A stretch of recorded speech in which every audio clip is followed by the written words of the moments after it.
Many people think of blockchain as the technology that powers Bitcoin. While this was its original purpose, blockchain is capable of so much more. Despite the sound of the word, there's not just one blockchain. Blockchain is shorthand for a whole suite of distributed ledger technologies that can be programmed to record and track anything of value, from financial transactions to medical records or even land titles. You might be thinking, we already have processes in place to track data. What's so special about blockchain? Let's break down the reasons why blockchain technology stands to revolutionize the way we interact with each other. Reason number 1, the way it tracks and stores data. Blockchain stores information in batches called blocks that are linked together in a chronological fashion to form a continuous line, metaphorically, a chain of blocks. If you make a change to the information recorded in a particular block, you don't rewrite it. Instead, the change is stored in a new block, showing that X changed to Y at a particular date and time. Sound familiar? That's because blockchain is based on the centuries-old method of the general financial ledger. It's a non-destructive way to track data changes over time. Here's one example. Let's say there was a dispute between Anne and her brother Steve over who owns a piece of land that's been in the family for years. Because blockchain technology uses the ledger method, there is an entry in the ledger showing that Adam first owned the property in 1900. When Adam sold the property to Dave in 1930, a new entry was made in the ledger, and so on. Every change of ownership of this property is represented by a new entry in the ledger, right up until Anne bought it from their father in 2007. Anne is the current owner, and we can see that history in the ledger. Now, here's where things get really interesting.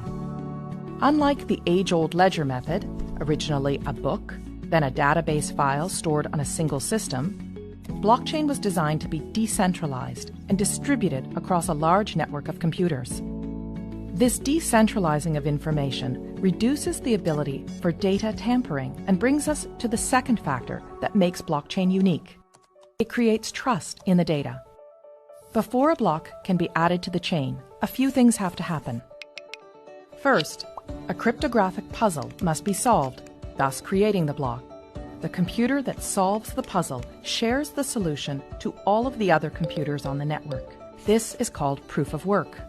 The network will then verify this proof of work, and if correct, the block will be added to the chain. The combination of these complex math puzzles and verification by many computers ensures that we can trust each and every block on the chain. Because the network does the trust building for us, we now have the opportunity to interact directly with our data in real time. And that brings us to the third reason blockchain technology is such a game changer: no more intermediaries. Currently, when doing business with one another, we don't show the other person our financial or business records. Instead, we rely on trusted intermediaries, such as a bank or lawyer, to view our records and keep that information confidential. These intermediaries build trust between the parties and are able to verify, for example, that, yes, Anne is the rightful owner of this land. This approach limits exposure and risk, but also adds another step to the exchange, which means more time and money spent. If Anne's land title information was stored in a blockchain, she could cut out the middleman, her lawyer, who would ordinarily confirm her information with Steve.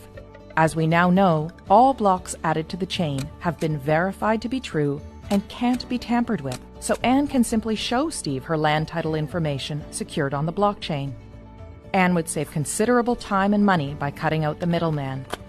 This type of trusted peer-to-peer interaction with our data can revolutionize the way we access, verify, and transact with one another. And because blockchain is a type of technology and not a single network, it can be implemented in many different ways. Some blockchains can be completely public and open to everyone to view and access. Others can be closed to a select group of authorized users, such as your company, a group of banks, or government agencies. And there are hybrid public-private blockchains too. In some, those with private access can see all the data, while the public can see only selections.